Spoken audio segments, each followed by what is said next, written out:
زمون مقابله د دې محمودي خاندل سره د بل چا سر نه را ښکاره به پسې وایو او په ډاګه به ورته وایو موږ هم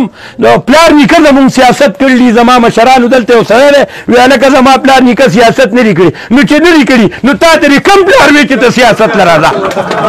وزیر اعلیتوب کې دومره نه دی کړی لکه څومره چې زما ته په چیرمینۍ کې دې علاقې له کړو ته اوس تا ته پته ولګېده چې په پي ټي آی ښه وخت را روان دی سختې تېرې شوې اوس انشاءالله څانګه ګل شوې ده او وخت ښه دی نه زه به بیا په پي ټي آی تا به مونږ په خدای که دا د مټې عوام دې نور پرېږدي نور دې نه پرېږدي کړي دي مونږ سره که مقابله دی کوي نو انشاءالله زه ورته یم چې 98% ووټ چې دی دا به د عمران خان پي ټي آی او 2% ووټ به د دی هغه هم د دا کلاس پورې او چمچې ممچې وغیره وی زه پښتون یم زما روح پښتونستان دی زه پښتون یم زما روح پښتونستان دی غلامي زمونږ دادا نه ده منلې او مور مې کړی راته غوږ کې دا ګفتار دی وی که بې ننګې پی مې نه دي در بخلې اهم خبره دا ده په بې ننګۍ یو مور نه بخي او غلامي و دادا نه مني نو آخر مونږه کومه لار وکړو مطلب دا دی چې غلامي و دادا نه مني او مور یو په بې ننګۍ نه بخي نو زه ورته یم زمونږ مقابله د دې محمودي خاندلې سره د بل چا سر نه را ښکاره به پسې وایو او په ډاګه به ورته وایو په ډاګه خبرې به کوو اهم شی دا دی موږ ته عمران خان بار بار په دې اخر کې په 8 جلسو کې به هغو حلف اغس حلف د دې ټول پنډال نه به حلف اغس په هغې حلف کې زمونږ دا محترم مشران د مټې دا پکې هم شریکو نو خیر د حلف خو به زه یو خبره وکړمه دی چې په 2013 کې منسټر شو شاه حسین خاندلې به دلته اوس یا بنئ د دې سره هم یو حلف کړی نو دا د ده عادت دی را قرآن خو ورته بلکل هسې د دغه ښکاري قرآن خو ورته څه ورته وي هسې نو دا سړه ډوډۍ ورته ښکاري بدي بیا د بدي ماپي نو عمران خان د دینه دا حلف هم په دې خبره به هغه فیصل جاوید اغس چې هغې ته پته وه چې یاره لکه بیا څوک په شا نشي نو دې وخت کې عمران خان خو مطلب دا دی چې په جیل کې دننه پروت دی او بله خبره دا ده چې د دغه وجوهاتو د وجې مطلب یو لیډر هم موږ ته دا نشي ویلی زمونږ ولې چې هغه پابندیانې دي څه کیسې به داسې وي چې یاره د هغې د وجې څوک هم دا اجازت نشي راکولی نو ما خو بله ورځ محمد عالم خان دلې ته وویې ما چې زه په دې خپله غریبۍ کې ما چې زه یو اتنا کارکون یم او زه په دې خپله غریبۍ کې بله ورځ مې دې ته وویې ما په دې مټه کې ښه د غټې جلسې اعلان وکړئ زما د طرفه پکې 3 لاک روپۍ کیش والی که نن یعنې که په هغه ټیم یعنې که اوس یعنې دوست احمد خان ناست دی دله به درکړي د غټې جلسې اعلان وکړه که نور راځي هغه به مو یقیني د غټې جلسې چې دا یره او دا خوب او دا سیستم ختم شي زه به په دې باره کې یو شعر بیا تاسو ته زما خبرې اکثر په شعر کې ډېرې هغه او دا به زه عمران خان وی د هور سوي له په اور باندې صحت وي د هور سوي له په اور باندې صحت وي وی مرګ او ژوند د ستا د سترګو په کتو کې وی د اشنا پوښتنه ډېره غنیمت وي وی بس ته ستړی شوم په ډېرو وسوسو کې وی زه خو پاتې یم که تا کې صحیمت وي لټومې د اډیالي په جیلخانو کې او زما نوم عمران خان کرالی مالا نو دا احسان به دې په ما باندې انبار وي خبره اهم دا ده چې عمران خان یا دلته زمونږ د ډیویژن صدر یا مونږ ته زمونږ د ضلع سیکرټري یو صدر یا مطلب زمونږ د تحصیل هم ما ته پته ده زه په دې پوهېږم زه موږ هم پلار نیکه زمونږ سیاست کړي دي زما مشرانو دلته یو سړی دی وی هلکه زما پلار نیکه سیاست نه دي کړي نو چې نه دي کړي نو تا ته دې کوم پلار وی چې ته سیاست له راځه تا ته ستا کوم پلار وی چې ته سیاست له راځه سیاست خو د غیرت کار دی غیرتي سړی غواړي دی به د جیل نه نه یېرېږي دی به د ډز نه نه یېرېږي دی به د هېڅ قسم خبرو نه نه یېرېږي او سیاست به غیرتي سړی کوي بې غیرته سړي نه سیاست څه غواړي څه غواړي ته ټیک شو نو موږ خو پلار نیکه او سیاست کړی دی دلته زما تره په 1983 او 87 کې د ډسټرکټ سوات چیرمین پاتې و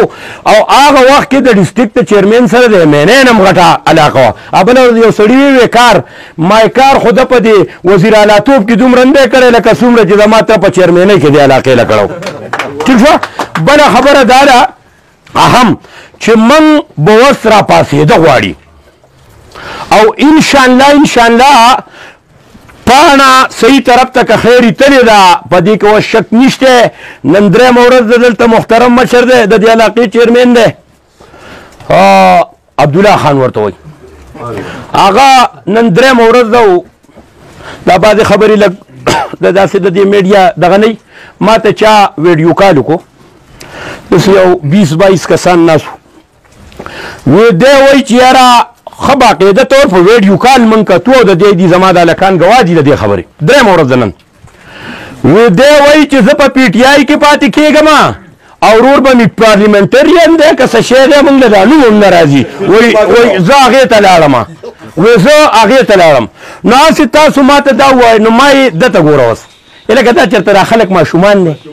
یا چېرته دا خلک تاسو چې دا په کومه طریقه دا خلک وغولو او په کومه طریقه تاسو ته اوس تا ته پته ولګېده چې په پی ټي آی ښه وخت را روان دی سختې تېرې شوې اوس انشاءالله څانګه ګل شوې ده او وخت ښه دی نه زه به بیا په پی ټي آی تا به مونږ په خدای که دا د مټې عوام دي نور پرېږدي نور دي نه پرېږدي او بله زه تاسو ته دا یوه خبره کوم زمونږ مقابلاړو د بلې پارټۍ سره ده نه د بلې پارټۍ کې داسې څه دغه نشته هغه اویا کاله دې خلکو چې کړي دي موږ سره که مقابله دی کوي نو انشاءالله زه ورته یم چې 98% ووټ چې دی دا به د عمران خان پی ټي آی او 2% ووټ په د دی هغه هم د دا کلاس پورې او چمچې ومچې وغیره ټیک شه جي بله وخت ډېر نه علم زمونږ اختر خان ناست دی وایي به چېره دا سوات خان زما د اډه ډکي او مین خبرې دا یي چې ما زه د وخت لوبغاړی یم او د وخت کې راړیمه او ما ته پته او زه دا زما د زور سړي نه دي ارام شه کوي په خدای ما او د یو بل پېژنو ارام شه دا سی ایم ایم دا لکانو به راته اکثر به راته دي په پېښور کې ویې هلکه وزیر اعلی ما وزیر اعلی ډېر وړوکی سړی دی دلته دې دی خبره مې ارام شه که دلته یې رانه څو خلاص کي خبره دا ده مین خبرې دا دي مین خبرې دا دي زموږ مقابله د دې سره ده ټیک ټاک په ورسره کوو په سخته کې مونږ پرېښي یو زموږ د ده سره د پورې پټي جنګ نشته نو سره زموږ د بل څه اوس هم قابل احترام دي خو زه ورته وایم چې تاسو په سخته کې چې په یو کور باندې سخت راشي د کور مشر به څه کوي به تښتي او خپل بچي به پرېږدي دي دا کور دا دلته زموږ د پارټۍ مشر و دلته دله یو ډېر لوی عزت عمران خان ورکړی یو ډېره لویه عهده ورله ورکړې وه پوه نه شو الله ذلیله کړو او دی به ذلیله انشاءالله ټیک شوه او ده مونږ سرتور پرېښي یو نو انشاءالله دی به الله پاک نه انشاءالله د ښادې ورځې خاوند کوي به نه زه تاسو ټولو ته په آخره کې یو خو ستاسو د ټولو زیاته شکریا ادا کوم او مننه وکوم ولې چې په دې وخت کې تاسو دا کم دغه او انشاءالله اوس لس شل دېرش دا چې راغونډ شي د دې نه یو سمندر جوړ شي او انشاءالله که خیر وي دا سمندر دا سیلاب دا د چا د وس خبره نه ده دغه عمران خان به وایي سونامي او یو سیلاب یو سمندر دی دا اوس د چا د رانیونه دی بله پارټي خو شته نه مقابله د دې سره ده په 100% به یې ټیکټو انشاءالله 100% نو په اخر کې زه بیا ستاسو شکریا ادا کوم او په دې یو شعر بیا ستاسو نه اجازت غواړم ډېره مننه وی زور هسې پیغور شي چې همت ورسره مل نه شي زور هسې پیغور شي چې همت ورسره مل نه شي او ورک هغه مشال شه چې تیارې او دی بل نه شي او بیا دا یو شعر د سابقه وزیر اعلی ته د دې او دا به ورته بار ډالۍ کوم بار بله ورځ به ورته هم ډالۍ کړه اوس بیا وی بازونه چې په ښکار شي ټپوسان ترې نه پټېږي بازونه چې په ښکار شي ټپوسان ترې نه پټېږي دغه کې خو وایي ټپوس له څه پکار دي چې دی باز سره خو زه ورته سم وی معمودي له څه پکار دي چې دی باز سره جنګېږي دا بازان دي بازان سمه